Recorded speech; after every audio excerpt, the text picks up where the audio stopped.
സപ്ലൈകോയുടെ പേരിൽ നടന്ന വൻ തട്ടിപ്പാണ് പുറത്തു വന്നിരിക്കുന്നത്. സപ്ലൈകോയുടെ വ്യാജ പർച്ചേസ് ഓർഡർ ഉണ്ടാക്കിയാണ് 7 കോടിയോളം രൂപയുടെ ചോളം വാങ്ങി മറിച്ചു വിറ്റത്. മഹാരാഷ്ട്ര സ്വദേശി അമൃത്പാലിനെയാണ് സതീഷ് ചന്ദ്രൻ കബളിപ്പിച്ചത്. തട്ടിപ്പിനായി വ്യാജ GST രജിസ്ട്രേഷനും ഇയാൾ ഉണ്ടാക്കിയിരുന്നു. സപ്ലൈകോ ഹെഡ് ഓഫീസിൽ അസിസ്റ്റന്റ് മാനേജറായിരുന്നു സതീഷ് ചന്ദ്രൻ.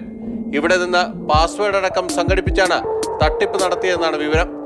ഉന്നത ബന്ധങ്ങൾ ഉപയോഗിച്ചാണ് സതീഷ് എക്കാലവും തട്ടിപ്പുകൾ നടത്തിയിരുന്നത്. ചോള മൊത്ത വ്യാപാരി അമൃത്പാൽ പരാതിയുമായി വന്നതോടെ കുറച്ചു പണം തിരിച്ചു നൽകി സെറ്റിൽമെന്റിനും സതീഷ് ശ്രമിച്ചു. കടവന്ത്ര പോലീസ് അറസ്റ്റ് ചെയ്തതോടെ സതീഷിന് ദേഹാസ്വാസ്ഥ്യമുണ്ടായി. പിന്നീട് ജനറൽ ആശുപത്രിയിലേക്ക് മാറ്റി. സപ്ലൈകോയുടേതിന് സമാനമായ പേരിൽ ഇയാൾ ഒരു കറന്റ് അക്കൗണ്ടും തുടങ്ങിയിരുന്നു. തട്ടിപ്പിലൂടെ സമ്പാദിച്ച പണം എന്തു ചെയ്തുവെന്ന് കണ്ടെത്താൻ വിശദമായ അന്വേഷണം വേണ്ടിവരുമെന്നാണ് പോലീസ് അറിയിച്ചിരിക്കുന്നത്. സതീഷിന് രാഷ്ട്രീയ നേതാക്കളുടെ സഹായവും കിട്ടിയിട്ടുണ്ട്. മുൻപ് കൊച്ചി മെട്രോയുടെ പേരിൽ തൊഴിൽ തട്ടിപ്പും ഇയാൾ നടത്തിയിരുന്നു.